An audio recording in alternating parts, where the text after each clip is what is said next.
So after all the rumors and all the gossip and everything that we heard, Mr. Ben Atkind of Goose, formerly of Goose, is now out. Both Goose and the and Ben himself released statements. So we're gonna go through the statements. We're gonna talk about what this means for the band, what this means for Ben. Maybe get your guys' input, and then shit. Brian. I think we might just also have a segment at the end where it's complete speculation because we heard shit too that I wasn't able to substantiate, but it kind of makes sense. But I want to separate that from what we do know, right? Like just so like we're not like passing lies. Right, We'll start with what exactly. we do know, and then we'll get into what we think. Right, Timothy in the chat, exactly. Benji let us in on this over 2 weeks ago, and he had a great tweet about if I was a manager, I would drop news on a Friday before everyone travels for Christmas. He was Well, I in think it lockstep also with just the goes whole to thing. show, just like the Jam Base articles, see, like they know where to come get their breaking news and their news from, right? Like on top of the pulse, our finger on the pulse here. Throbbing. So, the Goose statement that came out was very boilerplate. It's talks about a difficult and painful time, which I guess gives some cue to it. But it's a lot of we appreciate everything that he's done for us and blah blah blah. It definitely came from the Goose PR HR department. Very standard firing. Oh, he's a great guy. We love him, but creatively, we need to separate. Kev's got some faces going on over there. I can't say anything though. Yeah, and I got deep background. I can't say anything yet.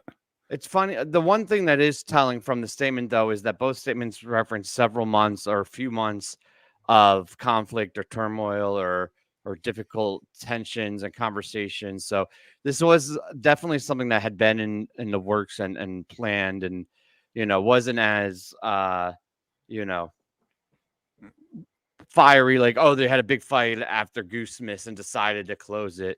One thing that we had heard that turned out, I think, to be true, aside from Ben, was that they were planning on slowing down and taking the winter and spring off anyway, and then having a super light summer. It makes sense now why they're doing that. I mean, besides just being tired, they've been touring their asses off, but it's also, I think, to regroup.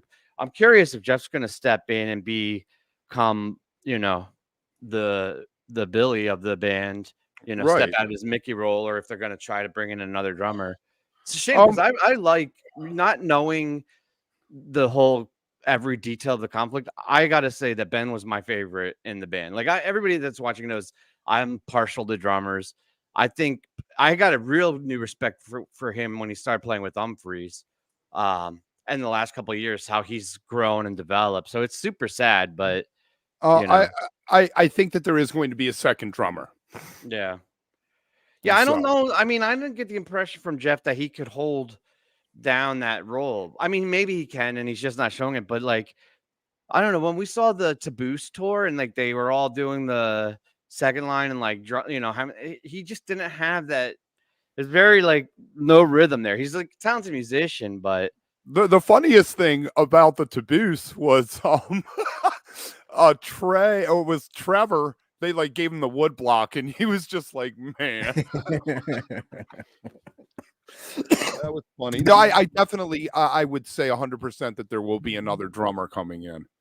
Yeah, it's funny. Yeah, it'll be interesting because aren't they playing? I think one show that's been announced, that Soul Festival show or whatever that they're doing with and all those other bands. I guess that'll be probably the first time we see them in this new. You mean Mexico with Dead and Company? Weren't they going to be there? That'll be different, but I think it's something else that I saw them playing that they're going to do next year. So I guess that'll probably be the first incarnation. We'll see and who knows? Maybe they'll hire somebody before then to come in by that time. Maybe they'll pick up somebody. Use the Humphrey model and just bring in guest drummers until you find. Or they'll just pick up somebody from Mickey and Mickey's new band down in Mexico when they're down there when Rick's down there with Dead and Co. Well, that new drummer that Twiddle picked up is really damn good, and they just broke up. And he actually, I think, fits that sound. I wouldn't be surprised if he got denied. Adrian has a No. band, Marble Eyes, that he's in, and he also Yeah, but if fucking Goose calls you, I don't care what band. Even if he was still in Twiddle, if Goose calls you, you're like, "Sorry, Mahali, I'm out." gotta go. I feel like Goose is going to be resilient to this. You know, as much as I love Ben, I think they could pretty easily recover from it. What I'm curious to see is if Ben stays in the scene and tries to get with another band or what he Well, does. I think he has the skill and the name recognition now. So he definitely, I mean, he's playing with Humphreys over the New Year's run. He's one of the yeah, drummers who replaced Chris, so obviously he has the skills. I see him landing on his feet, finding a nice project, maybe that's a little more low key, slowed down a little bit. If you read his statement, he's saying, creative differences and all these. He goes into about how many shows there were. So The history. He talked a yeah. lot. It was a very. It's funny reading both of their statements. The thing I was talking about, Kev, was the Soul Shine music and arts thing. It's May 24th through the 26th. Goose, String Cheese, Humphreys, STS9, Mo, Big Gigantic. But yeah, that's what that right now. I think that's their first show for next year. So did you They aren't guys playing watch Dead the They aren't Europe doing- doc they did that had Oh, yeah. the Yeah. taste of yeah, bittersweet Europe scenes? yeah. So I noticed that they were not together at all through the entire doc. Like it seemed like the rest of the band were hanging out, and I don't know, Ben was completely cut out of it and not part of it. It was So yeah, are we going exactly. to He was get not in the doc at all. It's like they almost planned it that way, for the Knowing. future's sake. right? That's weird. So this maybe is something that's been going on, but they had already. But they had to You get can't through deny the original. well, and you can't just fire. I think it was kind of let's get through this year. Let's get through this big year that of all these shows we have, Right. Europe, Hampton, this big thing, and then we can kind of come to the decision, or at least announce the decision at that time, and move on after that. So Now, it's do we probably a wanna very get- political. Right. There, I Do think we want to Europe try to? probably. Do we want to Go read ahead. between the lines? What about what caused it? Yeah, about what was said, because the Ben's statement seems a little more heartfelt, but it's pretty. It looks like it was drafted by somebody who was, professional at drafting them. Yeah, let's not jump into that yet. I want to save that a little bit because I do want to talk about that, but I want to just finish off the less controversial aspect of it. No, okay, I'll put it like this. Let me ask you one more question and then we could get into that. I think it was in the green room, but you were saying that pretty much everyone in the band except for Rick and what's his face, Peter, you could replace. They're essentially replaceable, and you still have the same band. I feel like that's true based on popularity and skill, but at the same time, when I look at bands, I feel like the original drummer establishes the sound of a band so much, and times that I've seen drummers switch out, it changes the feel considerably. And now the one pseudo exception to that is Jay Lane, but that's because this music was so well established and Billy's DNA was so ingrained in it that Jay learned how Billy did it, right? It wasn't like it became Jay's band. Right. He played with Rat Dog since 99, even maybe before that, maybe the early 90s. So he knew those songs in and out. Right. And he knew the way Billy played them. It's not like if Joe Russo took over with Dead & Co, it would sound entirely different because he plays it a different way. I feel like Trey even was talking about that with the Allman Brothers, right? Like how their entire sound is from the drumming, and how Fish is their sounds from the drumming. Do you think that the Goose is going to have a different sound now? Like, is it going to impact it, or is it going to not even be noticeable? I mean, maybe it'll be good. No. I think yes. I think what's going to happen is they're going to secure the new drummer. They're going to hit the studio, put in some time rehearsing, write some new material, maybe use stuff Rick already has in his pocket. They're going to drop a new album and then hit that soul thing and just go off and running for the summer and not look back. Just they're going to pick up, not miss a step.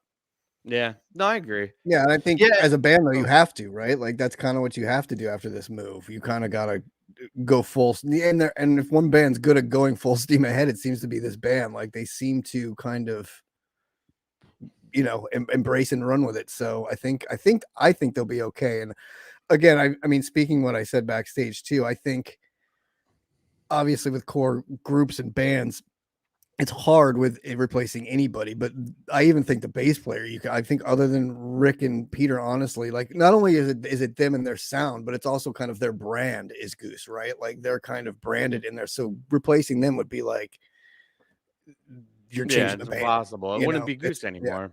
right. But I do see Rick going on his own, like he already kind of is playing with Dead and Co. and doing that. I know Kev's talked a lot about that, about it being sort of Rick and the Geese or however he wants to say it. Like it's kind of Rick's band. I feel like even at this point, he's outgrown it. That he should, he could be a Dave Matthews kind of guy. Mm-hmm. Yeah, I don't disagree. I mean, and now that you see these cracks already happening, it's kind of sad to see. I mean, it's early in their career. I know, Tim, you're saying that they're on fire right now, and this was a big year for them. But it's sad to see. It's always sad to see anybody break up or leave a band or whatever. But it's sad to see that happen so early. This is a crazy fucking statement, not Pollock. Like this is like when you change drummers super early before they break, right? But like Rush isn't Rush without Neil Peart. The Beatles aren't the Beatles without Ringo. Like that's like assuming like Goose just started. I don't know. Like I hear what you're saying, but at the same time, that's a crazy fucking take. How different do the Stones sound now without Charlie back there? And like Guns N' Roses also didn't miss a beat when Matt took over. Charlie though. I don't think they're going to get a drummer that plays. No, I don't. Ben. Yeah, right. But I think Ben. I think all this happened weeks ago because if you remember Benji saying that Ben had unfollowed everyone on Instagram and we were attributing it to something else crazy, but he probably unfollowed everyone because he knew they had the conversation. He knew that this was coming. Yeah, for sure. It's knowing you're getting fired, and not being able to say anything about it or anything. So you think he got fired, or you don't think it was a mutual decision? I'm sure it was mutual, but I'm sure like one person has to come up with like, hey, I need to either leave or you need to get out. Like it's not just like we don't just come together and go, cool. You know what I mean? Like there has to be. Might have been a calling the bluff thing where like he made an ultimatum, expecting them to want to like they would want to keep him, and then they were just like, all right. Like he was basically he's like, oh, you gotta do this or I'm gonna leave. It's either him or me, and they're like, all right, yeah, bye. You can pick your check up on the way out. You can make it through Europe and Hampton, and then we'll see you. All right, so let's talk briefly, and I want to be super duper clear. The next couple of topics, because I've heard a couple of things, are not substantiated. Got nothing from the band. Got nothing from any insiders. Was just rumors out there that I thought were interesting. And I feel like I got to bring them up. I don't know why, because it's interesting as shit, and I don't want to ignore Twitter it. is alive with a flurry of rumors. Yeah. Oh no. Yeah. Brian, the all will be good thing. I was getting comforted by people closer to the band, and I think they were just trying to calm the craze, and I misunderstood that as because that was when I was told that they had been planning this hiatus for a very long time, that they were always going to be taking the winter and spring off, and that they were going to keep a light summer. So when I was told that that it was planned, that's when I interpreted it as okay, maybe the Ben thing will blow over and not be a big deal. But okay, so first crazy ass, and it's not crazy, but so one of the crazy things we heard was that the Leslie situation really upset Ben, and so this was she did the GoFundMe and went on tour with them, and they posted a picture of her, and this was all right before all this came up. But I think the part of it that really from the rumors, and again, this is the speculation part. I don't know this. It's just what we were reading, right? And Kev, you saw this too, right? You saw this from someone. Was basically that like her anti-Israel rhetoric and Ben being Jewish and like the heated conversations around that conflict created some tension that maybe Yeah, exactly. But maybe there was some tension there in that with that conflict in that conversation because that certainly heated up the fan base and heated up the socials. So that's the only reason I would give it credence is because of that topic being so divisive through socials that I could see it injecting itself into the band. Um, I think it's red herring. It's just a red herring. yeah, it's just a coincidence, right? I agree. I don't think it. I'm But I sure there's wanted to bring more it up to it. because Yeah, if everyone that else can't heard it, be like, that's not worth, years of friendship and music and all that, like for that one thing. It might have been a boiling point or a tipping point or another needle, another piece of it that broke it, but there's got to be a lot more underneath there and in there than that kind of thing. But that was one of those, to your point, Sam, that was one of those days on Goose Twitter that felt like fish Twitter. Like everything just blew up and like went crazy, and you were like, what is happening? What is all this yeah, it was drama nuts. about? It was Yeah, nuts. it was funny. It was kind of funny in a weird, like, demented way of like other Goose fans complaining about Goose fans and talking about how Goose fans are so dramatic. And I was like, oh, you really are growing up and becoming a real jam band. Well, and then all the fish fans kind of chiming in too about the Goose fans and sort of either being with them or you know what I mean? It was a very interesting day of I'm drama pretty on there. neutral on all of it, to be honest. Like I said, Ben was my favorite person in because I'm always closer with drummers, I think, and I loved watching him grow. I feel like Rick came out like a Superman from the beginning and just was always fucking super talented. But like with Ben, you could see him become better and better each year, and it was really fun to watch. And maybe that's it too. I could see a scenario where they feel like he's holding them back, and maybe there's like, you I know, I a felt like skill him. level issue. I felt like him sitting in with Humphreys was it like really pushed him to I stuff was that he had shocked that never he could do done. it because Chris is fucking a great drummer, and Chris is I the honestly drummer, like that's how suspect I was of Ben. I was like, he's good, but can he handle this? And apparently he did. right? When you We'll see zoom how he out does on the with New Year's. picture, the people standing on the podium, and you think it's Fishman on top, it's really Chris Myers. Yeah. Um.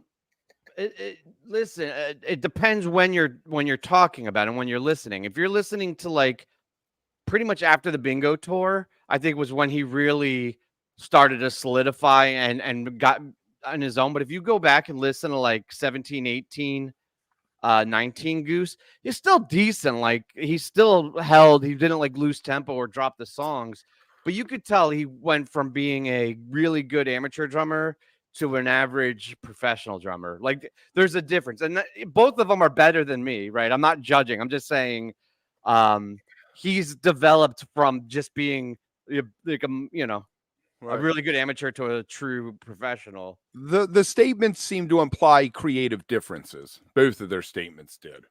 So Yeah, but does that mean anything? I feel No, like they because always they're say both creative HR. They're differences. both HR approved statements. Like you're never gonna get the real. Those are just like the fluff pieces of we're parting ways friendly. Like there's no drama in what we're saying, so don't pull anything out of these, to run with or anything. It's just he's a great guy. He's no longer in the band, and he's like, hey, they're great guys. I'm just no longer playing with them. would you call it J-Rag? Joe Russo's Almost Goose? J Rag. I feel like Billy and Ben need to start a support group. Maybe they could start their own Mickey Hart kind of thing. I was gonna say outcast drummers.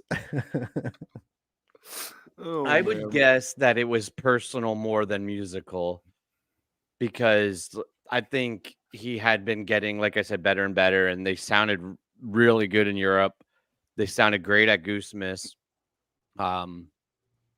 But there's a lot of tension there. I feel shit, man. Like it's hard to be in a band. It's just like any other, and fine everything has social construct. things have a shelf life. He's been with them all these years. Sometimes, we've had people come in and out of Walk Plus. They were here for a while. They moved on to other things. It Creative happened. differences. That's where I got the ultimatum idea. Someone gives you an ultimatum, you're like, okay, bye. No, it does happen. It's hard. It's very hard to maintain when you're doing something with that much passion in those close quarters under the microscope with everybody watching. I mean, shit. We heard this news, a half hour ago, and we're already on YouTube with 150 people analyzing it without a, like that's tough, right? Like it's not an easy thing, but And it was also a pretty quick run. I mean, like, yeah, they've been around for a while, but these last 3 years, Meteoric rise since COVID was like, right. I mean, it's been like a rocket ship to the moon for them these past 2 years, 3 years, since, no matter what you want to say, how long they've been together and how long they've been going. These last 3 years are when they really fucking hit the moon. And that's a lot on anybody. That's all, that just adds the pressure, right? Like that just adds to anything inside. You don't know what everybody else is going through and what they're, how they're dealing with it. So yeah. it's tough. It's 3 years. 3 years, meteoric rise. I mean, we remember we were joking. Llama was like, they're going to play Red Rocks within a year. We were like, whatever, Llama. What are you talking about? In 2020, and boom, then within 2 years they were playing it. I can't remember when the first show was, but soon after. Yeah, it's crazy. Yeah. All right, so I guess we're this story is going to be developing Sunday morning. I guess we have to be on Sunday morning now. Yeah, we could be on Sunday to talk about it. I'm gonna try to dig in and find out more off the record from a couple of people to see what I can dig up. Hit our social. Ben back on. We had Ben on the lot like 3 years ago. Yeah. We should see if we could get him back on. We should. I'll see who I can find.